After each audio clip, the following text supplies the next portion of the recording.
problema ay ang kapasitor. So yung mga wire niyan natanggal na. Yan.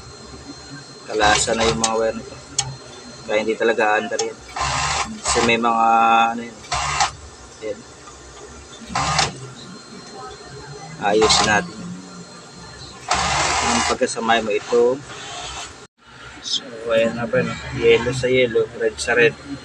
Tapos black. Tapos white yung nasa outlet niya. Black sa ang live niyan. Black and red saka black. Start natin.